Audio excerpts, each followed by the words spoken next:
Hello friends, good morning. എല്ലാവർക്കും നമസ്കാരം. മറ്റൊരു പ്രധാനപ്പെട്ട ടോപ്പിക്കാണ് നമ്മൾ ഇന്നിവിടെ ഡിസ്കസ് ചെയ്യാൻ പോകുന്നത്. ആപ്പിൾ ഐഫോൺ ഇന്ത്യയിൽ അവരുടെ മാനുഫാക്ചറിങ് ബേസ് വർദ്ധിപ്പിക്കാനുള്ള തീരുമാനം കഴിഞ്ഞ മാസങ്ങളിൽ എടുക്കുകയും ഇന്ത്യയിൽ അവരുടെ പ്രൊഡക്ഷൻ കൂട്ടാൻ അവർ തീരുമാനിക്കുകയൊക്കെ ചെയ്തു. കാരണം ചൈനയും അമേരിക്കയും തമ്മിൽ അതിനെക്കുറിച്ച് നമ്മൾ നേരത്തെ വീഡിയോ ചെയ്തതാണ്.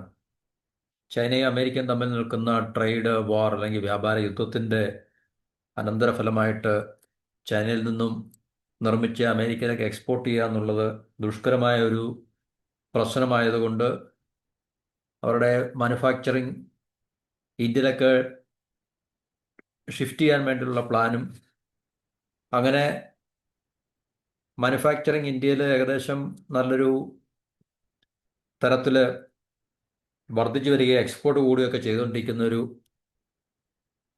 സംഭവവികാസം നമ്മൾ നേരത്തെ ചർച്ച ചെയ്തതാണ്. ഇപ്പോൾ ഇന്ത്യയിൽ അവരുടെ ഏറ്റവും പ്രധാനപ്പെട്ട 3 കോൺട്രാക്ട് മാനുഫാക്ചറേഴ്സാണ്.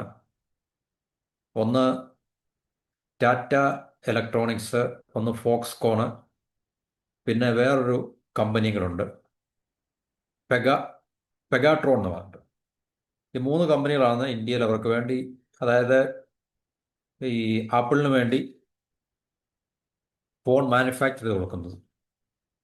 കാരണം ആപ്പിൾ അവരുടെ ഐഫോൺ തീർച്ചയായിട്ടും മറ്റേ ഈ പറഞ്ഞ കോൺട്രാക്ട് മാനുഫാക്ചറേഴ്സിൽ നിന്നും ശരിക്കും പറഞ്ഞാൽ ഔട്ട്സോഴ്സ് ചെയ്യാൻ നമുക്ക് വേണമെങ്കിൽ പറയാൻ പറ്റും. അപ്പോൾ ഈ 3 കമ്പനികളാണ് പ്രധാനമായിട്ടും ഇന്ത്യയിൽ. ഫോക്സ്കോൺ തായ്വാൻ്റെയാണ്. ടാറ്റ ഇലക്ട്രോണിക്സ് അല്ലെങ്കിൽ ടാറ്റ ഗ്രൂപ്പിൻ്റെ കീഴിലുള്ള ഈ ടാറ്റ ഇലക്ട്രോണിക്സ് ഇന്ത്യയിലാണ്. പിന്നെ പെഗാട്രോൺ എന്ന് പറഞ്ഞൊരു കമ്പനിയുണ്ട്. ആ കമ്പനിയും ഏറ്റവും പ്രധാനപ്പെട്ട 2 കമ്പനികൾ ഫോക്സ്കോണും ടാറ്റയാണ്. അപ്പം അങ്ങനെ ഉള്ള ഒരു സാഹചര്യത്തിൽ ഇപ്പോൾ നമ്മൾക്ക് അറിയാൻ കഴിയുന്നത്, ഈ ഫോക്സ്കോണിൽ ചൈനയിൽ നിന്നുള്ള ഒത്തിരി ആൾക്കാർ ജോലി ചെയ്യുന്നുണ്ട്.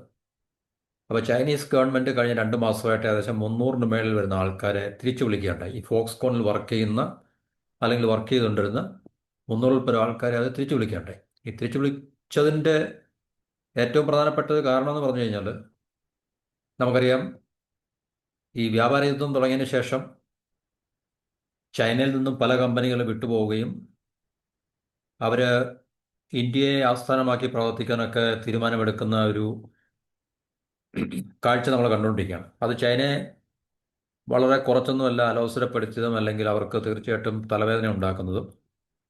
അപ്പോൾ അതിൻ്റെ ഒരു ഫലമായിട്ട് ഇന്ത്യക്ക് ചൈനയ്ക്ക് നഷ്ടപ്പെടുന്ന അവസരങ്ങൾ ഇന്ത്യക്ക് ലഭിക്കുന്നു.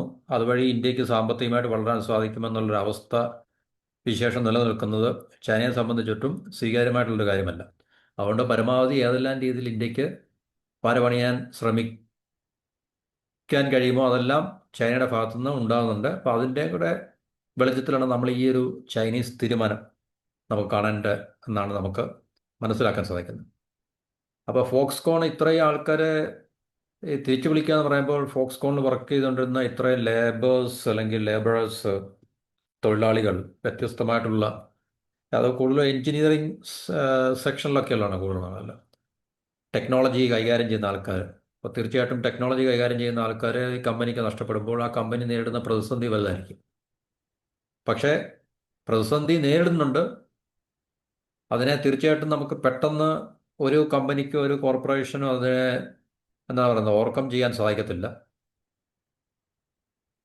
പക്ഷേ ആ ഒരു ക്രൈസിസിനെ നേരിട്ടേ പറ്റത്തുള്ളൂ. അതെങ്ങനെയാണ് എന്നുള്ളത് നമുക്ക് പിന്നീട് നമുക്ക് നോക്കാം. അപ്പോൾ ചൈനയ്ക്ക് ശരിക്കും പറഞ്ഞാൽ ഈ ഗ്ലോബൽ മാനുഫാക്ചറിങ്ങിൽ അവർക്ക് സർവാധിപത്യമുണ്ട്. അല്ലെങ്കിൽ ലോകത്തിലെ ഏറ്റവും വലിയ മാനുഫാക്ചറിങ് ഹബ്ബാണ് ചൈന. അപ്പോൾ അവരുടെ ആധിപത്യത്തിന് വലിയ ഭീഷണിയാണ്, അല്ലെങ്കിൽ ആയി മാറുന്നുണ്ട് ഇന്ത്യ എന്നുള്ളത്. കാരണം ഇപ്പം തീർച്ചയായിട്ടും ഇന്ത്യ ഒരു മാനുഫാക്ചറിങ് ഹബ്ബായി കണക്കിലെടുക്കുവാൻ മറ്റ് ലോകരാജ്യങ്ങൾ തയ്യാറായിട്ടുണ്ട്. കാരണം ഇന്ത്യയിൽ അതിനുള്ള ഫെസിലിറ്റീസ് ഒക്കെ നമുക്ക് ഒരു പൂർണ്ണ വിജയം അല്ലെങ്കിൽ തന്നെയും മാറ്റങ്ങൾ ഉണ്ടാകുന്നുണ്ട് തീർച്ചയായിട്ടും. ഗവൺമെൻറ് ഭാഗത്തു നിന്നും ഉള്ള എന്താണ് പറയുന്ന എഫേർട്ടുകളും അല്ലെങ്കിൽ ഇൻവെസ്റ്റ്മെൻറ്റുകളും ഒക്കെ തന്നെ കാരണമാകുന്നുണ്ട് അതിന്.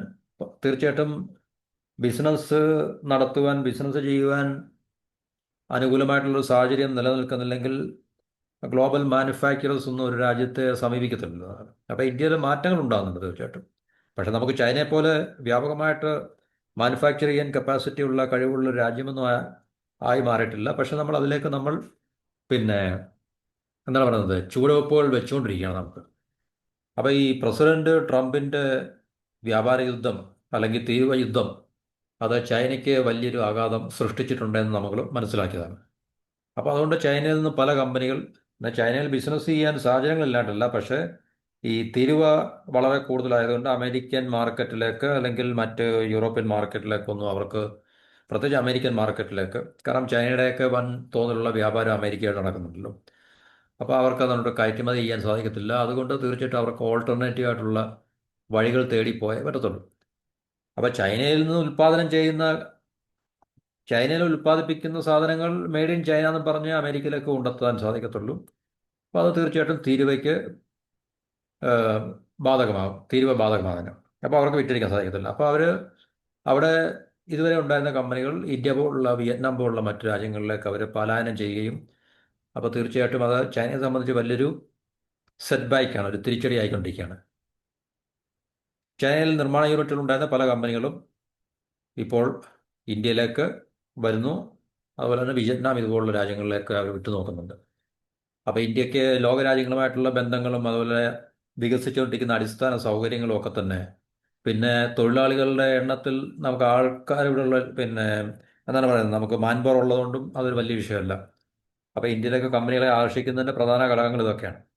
അടിസ്ഥാന സൗകര്യങ്ങൾ നമ്മൾ ഒരു ഹൈ സ്റ്റാൻഡേർഡ് ഒന്നും ആയിട്ടില്ലെങ്കിലും വികസനം, അടിസ്ഥാന സൗകര്യങ്ങളിൽ മാറ്റങ്ങൾ ഉണ്ടാകുന്നുണ്ട്. അതുകൊണ്ടാണ് തീർച്ചയായിട്ടും ആപ്പിൾ പോലുള്ള വൻകിട കമ്പനികൾ ഇന്ത്യയിലേക്ക് വരുന്നത്. അപ്പോൾ ചൈനയിൽ നിന്ന് കമ്പനികൾ വിട്ടുപോകുന്നത് ചൈനയെ വിഷമിപ്പിക്കുന്നുണ്ട്, ആശങ്കപ്പെടുത്തുന്നുണ്ട്. അപ്പോൾ ഇതിൽ പൂർണ്ണമായിട്ടും എല്ലാ കമ്പനികളും ഇന്ത്യയിലേക്ക് വരുന്നില്ലെങ്കിലും നല്ലൊരു തോതിലുള്ള കമ്പനികളുടെ എണ്ണവും ഇന്ത്യയിലേക്ക് വരുവാൻ വേണ്ടി ആഗ്രഹം പ്രകടിപ്പിക്കുകയും ഇന്ത്യയിലേക്ക് വരികയും ചെയ്യുന്നുണ്ട്. അപ്പോൾ ഇന്ത്യക്കിപ്പം അത് ഈ ചൈനയുടെ നീക്കം അല്ലെങ്കിൽ ചൈനയുടെ തീരുമാനം ഇന്ത്യക്ക്, അല്ലെങ്കിൽ ഫോക്സ്കോൺ എന്ന് പറയുന്ന കമ്പനിക്ക്, ടാറ്റ ഗ്രൂപ്പിനെ സംബന്ധിച്ച് വലിയ വിഷയമല്ല. കാരണം ടാറ്റ ഗ്രൂപ്പിൽ ചൈനയുടെ തൊഴിലാളികളൊന്നും, അല്ല ചൈനയിൽ നിന്നുള്ള തൊഴിലാളികളൊന്നും കൂടുതലായിട്ടില്ല. അത് കൂടുതലും തായ്വാനിൽ നിന്നുള്ള തൊഴിലാളികൾക്ക് തന്നെ ഏറ്റവും കൂടുതലാണ്. അപ്പോൾ ഈ ഒരു നീക്കം ഇന്ത്യയെ അസ്വസ്ഥപ്പെടുത്തുന്നുണ്ട്, അല്ലെങ്കിൽ ഇന്ത്യക്ക് ആശങ്ക ഉണ്ടാക്കുന്നൊരു കാര്യമാണ്. അപ്പോൾ ഇന്ത്യയിൽ നിന്ന് ആപ്പിളിൻ്റെ കയറ്റുമതിയൊക്കെ കഴിഞ്ഞ മാസങ്ങളിലോ അല്ലെങ്കിൽ കഴിഞ്ഞ കാലഘട്ടങ്ങളിലൊക്കെ ഉയർന്നുകൊണ്ടിരിക്കുന്നതാണ്. അപ്പം അങ്ങനെ ഒരു പശ്ചാത്തലത്തിൽ ചൈനീസ് പീപ്പിളിനെ, ചൈനീസ് സിറ്റിസൺസിനെ അല്ലെങ്കിൽ ചൈനയുടെ പൗരന്മാരെ ഇന്ത്യയിൽ നിന്ന് തന്ത്രപൂർവ്വം ചൈന തിരിച്ചു വിളിക്കുകയാണ്. ഫോക്സ്കോണിൽ വർക്ക് ചെയ്തുകൊണ്ടിരുന്ന ഇത്രയും 300-ൽ പരം ആൾക്കാരെന്ന് പറയുമ്പോൾ തീർച്ചയായിട്ടും അവർ ലോ വാല്യൂ പിന്നെ പ്രൊഡക്ഷനിൽ ഏർപ്പെടുന്നിട്ടില്ല, ഹൈ വാല്യൂ പ്രൊഡക്ഷനിൽ ഏർപ്പെടുന്ന ആൾക്കാർ തന്നെയാണ്. അപ്പോൾ തമിഴ്നാട്ടിലെ ഫോക്സ്കോണിൻ്റെ പ്ലാന്റിൽ ഒത്തിരി ചൈനീസ് പൗരന്മാർ സുപ്രധാനമായിട്ടുള്ള റോളുകളുണ്ട്. ഈ ടെക്നോളജിയുമായിട്ട് ബന്ധപ്പെട്ട ഏറ്റവും സുപ്രധാനമായിട്ടുള്ള റോളുകളിൽ അവരുണ്ട്. അപ്പോൾ അതാണല്ലോ നമുക്ക് ഏറ്റവും കൂടുതൽ തലവേദന ഉണ്ടാക്കുന്നത്. ഈ ടെക്നോളജി അല്ലാത്ത മറ്റ് മേഖലകൾ ആണെങ്കിൽ നമുക്ക് വിഷയമല്ല, കാരണം അതിനാളെ കിട്ടും. പക്ഷേ ടെക്നോളജി കൈകാര്യം ചെയ്യാൻ അറിയാവുന്ന എഫിഷ്യൻ്റ് ആയിട്ടുള്ള, വളരെ കോമ്പിറ്റൻ്റ് ആയിട്ടുള്ള ഈ എഞ്ചിനീയേഴ്സ് അല്ലെങ്കിൽ ടെക്നീഷ്യൻസിനെയൊക്കെ നമുക്ക് നഷ്ടപ്പെടുക, ഒരു കമ്പനിക്ക് നഷ്ടപ്പെടുക എന്ന് പറഞ്ഞാൽ അതിനെ റീപ്ലേസ് ചെയ്യാൻ അത്ര പെട്ടെന്ന് സാധിക്കത്തില്ല. അപ്പോൾ അത് വലിയൊരു ബുദ്ധിമുട്ട് ഫോക്സ്കോണിനെ സംബന്ധിച്ചുണ്ടാക്കി, അല്ലെങ്കിൽ ഇന്ത്യക്കെതിരെ ആശങ്ക തരുന്നൊരു കാര്യമാണ്. ഈ പറഞ്ഞ ചൈനയിലെ നിന്നുള്ള പൗരന്മാരിൽ ഏറെ പേരും എഞ്ചിനീയറിങ് അതുപോലെ തന്നെ ടെക്നിക്കൽ ജോലി ചെയ്യുന്നതുകൊണ്ടാണ് ഈ പറഞ്ഞൊരു ക്രൈസിസ് എന്ന് പറഞ്ഞിട്ട്. അപ്പോൾ ഈ പറഞ്ഞ തിരിച്ചു വിളിക്കൽ നയം ഫോക്സ്കോണിനെ സംബന്ധിച്ച് വലിയ പ്രതിസന്ധി നേരിടുന്നു ശരിക്കും പറഞ്ഞാൽ ക്രൈസിസ് ആണ്.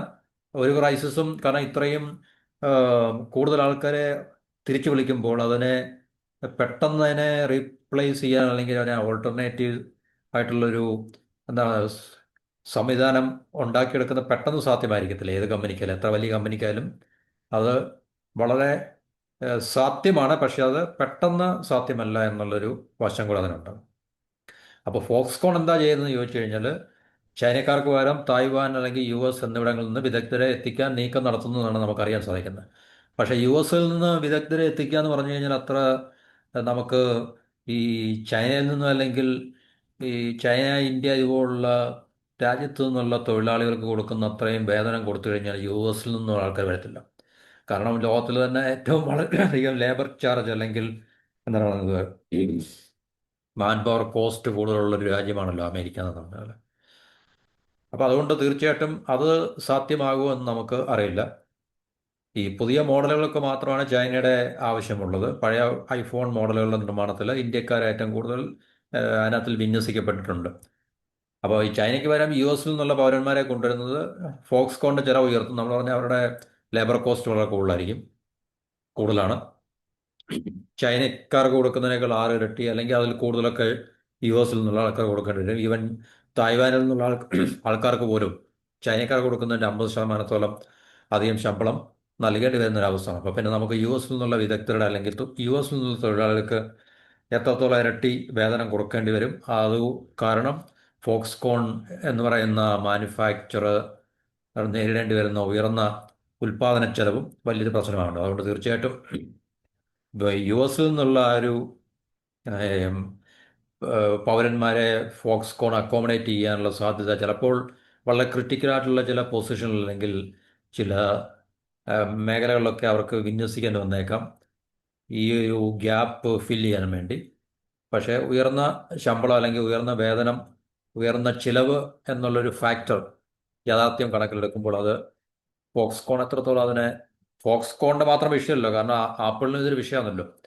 കാരണം ഉയർന്ന ചിലവ് തീർച്ചയായിട്ടും ഉണ്ടാകുമ്പോൾ ആപ്പിളിന് ഉയർന്ന ചിലവിൽ ഈ പറഞ്ഞ മാനുഫാക്ചേർഡ് പ്രോഡക്ട്സ് അവർക്ക് വിറ്റഴിക്കണമെങ്കിൽ അവരുടെ പ്രോഡക്ട്സിൻ്റെ ഫൈനൽ അല്ലേ എൻഡ് പ്രോഡക്ട്സിൻ്റെ ഫൈനൽ പ്രൈസും അവർക്ക് 10 മടങ്ങ് അവർക്ക് കൂട്ടേണ്ടി വരും. അതുകൊണ്ട് തീർച്ചയായിട്ടും ആപ്പിളിനെ സംബന്ധിച്ചും അതൊരു വിഷയം തന്നെയാണ്. അപ്പോൾ തീർച്ചയായിട്ടും അമേരിക്ക പോലുള്ള രാജ്യങ്ങളിൽ നിന്ന് വിദഗ്ധരെ അല്ലെങ്കിൽ തൊഴിലാളികളെ എത്തിക്കുക എന്നുള്ളതൊരു ഓൾട്ടർനേറ്റീവ് ആയിട്ടുള്ളൊരു എന്താണ് പറയുന്നത് ഒരു പ്ലാൻ ഉണ്ടോ എന്ന് നമുക്കറിയില്ല. കാരണം അതിന് തീർച്ചയായിട്ടും ഈ പറഞ്ഞ ഒരു ചെലവിൻ്റെ 10 മടങ്ങ് വർധനവ് നിലനിൽക്കുന്നുണ്ട്. പക്ഷെ തായ്വാനിൽ നിന്നുള്ള തൊഴിലാളിക്കും ചൈനയെക്കാളിലും 50% നൽകേണ്ടി വരും. പക്ഷേ ഇന്ത്യൻ ലേബറേഴ്സിന് അത്രയും കൊടുക്കേണ്ടി വരത്തില്ല. പക്ഷേ ഇന്ത്യയിലെ ലേബറേഴ്സ് തീർച്ചയായിട്ടും പുതിയ ഫോൺ ഉണ്ടാക്കാൻ തരത്തിലുള്ള വൈദഗ്ധ്യം ഇതുവരെ ആയിട്ടില്ലെന്നാണ് പറയുന്നത്. അപ്പോൾ ഇങ്ങനൊരു ക്രൈസിസ് നമ്മളുടെ രാജ്യത്ത് ഇപ്പോൾ നിലനിൽക്കുന്നുണ്ട്. ചൈന നമുക്ക് ഇതൊരു ഇക്കണോമിക് വാർഫെയർ നമുക്ക് പറയാം. സാമ്പത്തിക യുദ്ധമാണ് ഇന്ത്യക്കെതിരെ ചൈന നടത്തുന്നത്. വ്യത്യസ്തമായ രീതിയിൽ അവർ നടത്തുന്നുണ്ട്, അത് വേറെ കാര്യം. അപ്പോൾ അതുകൊണ്ട് നമുക്കതിനെ അതിജീവിച്ചേ വരത്തുള്ളൂ. കാരണം ചൈന അങ്ങനെ കാണിച്ചു എന്നും പറഞ്ഞ് നമുക്ക് കയ്യും കെട്ടി നോക്കി നിൽക്കാൻ സാധിക്കത്തില്ല. ഇന്ത്യൻ ഗവൺമെന്റിനും അതുപോലെ തന്നെ ഫോക്സ്കോൺ എന്ന് പറയുന്ന ടാറ്റയെ സംബന്ധിച്ച് ആ ഒരു വിഷയമില്ല എന്നിവിടെ പറയുന്നുണ്ട്. കാരണം ടാറ്റ ഇലക്ട്രോണിക്സിൽ കൂടുതൽ പിന്നെ അവരുടെ പ്ലാന്റുകളെല്ലാം വിദഗ്ധരെല്ലാം യു എസ്, തായ്വാൻ, ഇന്ത്യ ഈ പറഞ്ഞ രാജ്യങ്ങളിൽ നിന്നുള്ള പേഴ്സണൽ അല്ലെങ്കിൽ തൊഴിലാളികളായതുകൊണ്ട് ടാറ്റ ഇങ്ങനെ ഒരു പ്രശ്നം നേരിടുന്നില്ല. ഫോക്സ്കോൺ ആണ് ഏറ്റവും കൂടുതൽ നേരിടുന്നത്. കാരണം ഫോക്സ്കോൺ തായ്വാനീസ് കമ്പനിയാണ് ബേസിക്കലി. അപ്പോൾ അതുകൊണ്ട് തന്നെ തീർച്ചയായിട്ടും ആ ഒരു കമ്പനിയിൽ ചൈനക്കാരുടെയും തായ്വാൻകാരുടെയൊക്കെ എണ്ണങ്ങൾ വളരെ കൂടുതൽ ആകാനുള്ള സാധ്യത നമുക്ക് തള്ളിക്കളയാൻ പറ്റത്തില്ല. അപ്പോൾ ഈ കഴിഞ്ഞ 2 മാസം കൊണ്ടാണ് ചൈന ഏകദേശം 300ഓളം അവരുടെ പൗരന്മാരെ തിരിച്ചു വിളിക്കുന്നത്. അപ്പോൾ അത് ഇന്ത്യക്ക് ഇപ്പോൾ ഒരു വലിയൊരു ആശങ്കയായിട്ട് നിലനിൽക്കുന്നതാണ്. പക്ഷേ അതിനെയെല്ലാം നമ്മൾ മറികടക്കും. കാരണം നമുക്ക് അതിന് തീർച്ചയായിട്ടും ഓൾട്ടർനേറ്റീവ് ആയിട്ടുള്ള ചില പ്ലാനും അല്ലെങ്കിൽ നമുക്ക് അത് ചെയ്യുവാൻ സാധിക്കും. അതുകൊണ്ട് നമുക്ക് അത്ര വലിയ വിഷയമല്ല. അപ്പോൾ ഇതാണ് നമുക്ക് ഈ ആം, എന്താണ് സാമ്പത്തിക രംഗത്തെ ഈ ഒരു പ്രശ്നം ഇപ്പോൾ നിലനിൽക്കുന്നത്. അത് തീർച്ചയായിട്ടും ആപ്പിൾ പോലുള്ള വലിയൊരു കമ്പനിയെ ഒരിക്കലും അത് ബുദ്ധിമുട്ടുണ്ടാക്കുന്നില്ല. കാരണം വലിയ കമ്പനികളാണ്, അവരുടെ തന്ത്രങ്ങളും തീർച്ചയായിട്ടും അല്ലെങ്കിൽ അവർക്ക് റിസോഴ്സുകളും അവരുടെ കൈകളിൽ ഒത്തിരി വിഭവങ്ങളുള്ളതുകൊണ്ട് തീർച്ചയായിട്ടും അവർക്ക് ഈ പറഞ്ഞ കാര്യങ്ങളെയൊക്കെ തീർച്ചയായിട്ടും അവർക്ക് അതിനെ മറികടക്കാനും അല്ലെങ്കിൽ ഇതിനൊരു പിന്നെ എന്താണ് പറയുക ബദൽ എന്താണ് സംവിധാനം എന്നുള്ളത് അവർക്ക് ഉണ്ടാക്കിയെടുക്കാൻ സാധിക്കും. അതുവഴി ഈ ഒരു താൽക്കാലികമായിട്ടുള്ള ഈ ഒരു ക്രൈസിസിനെ അവർക്ക് ഓവർകം ചെയ്യാനും ചൈനയ്ക്ക് ഈ പറഞ്ഞ രീതിയിൽ കാര്യമായിട്ടുള്ള ഒരു വിജയം ഇക്കാര്യത്തിൽ ഉണ്ടാകാനുള്ള സാധ്യത വളരെ കുറവാണ്. കാരണം ചൈനയ്ക്ക് നഷ്ടം ഉണ്ടാകുന്നുണ്ട്. കാരണം കമ്പനികൾ ഒന്നൊന്നായിട്ട് ചൈന വിട്ട് പല രാജ്യങ്ങളിലേക്ക് പലായനം ചെയ്യുന്നുണ്ട്, മാനുഫാക്ചറിങ് ഇടം തേടി. അതിൽ ഏറ്റവും പ്രധാനപ്പെട്ട ഒരു ഇടം ഇന്ത്യയായി മാറുന്നുണ്ട്. അപ്പോൾ അത് നമുക്കറിയാം ചൈനയ്ക്ക് ഇപ്പം നമ്മളും ചൈനയും തമ്മിൽ വലിയ അന്തരം ഉണ്ടെങ്കിൽ തന്നെയും ശരിക്കും പറഞ്ഞാൽ ചൈനയുടെ നല്ലൊരു കോമ്പറ്റീറ്ററാണ് ഇന്ത്യ എന്നുള്ള കാര്യത്തിൽ സംശയമൊന്നുമില്ല. ഇപ്പം നമ്മൾ ജി ഡി പിയിലും മറ്റു കാര്യങ്ങളിലൊക്കെ ഒത്തിരി അന്തരങ്ങളുണ്ട്. പക്ഷേ എന്നാൽ തന്നെയും ചൈനയെ സംബന്ധിച്ച് ഇന്ത്യയെ അങ്ങനെ നിസ്സാരവൽക്കരിക്കാനോ അല്ലെങ്കിൽ വളരെ ലാഘവത്തോടു കൂടി കാണാനോ കഴിയാൻ പറ്റാത്ത ഒരു രാജ്യം തന്നെയാണ് പണ്ടായാലും ഇപ്പോഴായാലും എപ്പോഴായാലും എന്നുള്ളത്. അപ്പോൾ അതുകൊണ്ട് തീർച്ചയായിട്ടും ഇന്ത്യക്ക് വരുന്ന അല്ലെങ്കിൽ ഇന്ത്യയിലേക്ക് വരുന്ന എല്ലാ അവസരങ്ങളെയും ചൈന വളരെ സങ്കോചത്തോടു കൂടിയാണ്, ആശങ്കയോടുകൂടിയാണ്, അല്ലെങ്കിൽ ഒരു ഭീതിയോടുകൂടിയാണ് കാണുന്നത്. കാരണം ആം, ചൈനയ്ക്ക് നഷ്ടപ്പെടുന്നത് ഇന്ത്യക്കായിരിക്കും ലഭിക്കാൻ പോകുന്നത്, അല്ലെങ്കിൽ ലഭിച്ചുകൊണ്ടിരിക്കുന്ന അങ്ങനെ ഒരു സാഹചര്യം ഇപ്പോൾ നിലവിലുണ്ട്. അപ്പോൾ ആ നിലവിലുള്ള സാഹചര്യം കണക്കിലെടുത്തുകൊണ്ടാണ് ചൈന ഇപ്പോൾ ഇങ്ങനെ ഒരു ഇക്കണോമിക് വാർഫെയർ അല്ലെങ്കിൽ സാമ്പത്തികമായിട്ടുള്ളൊരു യുദ്ധം ഇന്ത്യക്കെതിരെ ഒളിഞ്ഞും തെളിഞ്ഞും ഒക്കെ ചെയ്തുകൊണ്ടിരിക്കുന്നത് എന്നുള്ള കാര്യം നമുക്ക് മനസ്സിലാക്കാം. അപ്പോൾ ഇതാണ് ഈ ടോപ്പിക്കിനെ കുറിച്ചുള്ള ചില വിവരണങ്ങൾ. അപ്പം മറ്റൊരു ടോപ്പിക്കുമായിട്ട് നമുക്ക് അടുത്ത വീട്ടിൽ കാണാം. എല്ലാവർക്കും നന്ദി, നമസ്കാരം, and have A wonderful day.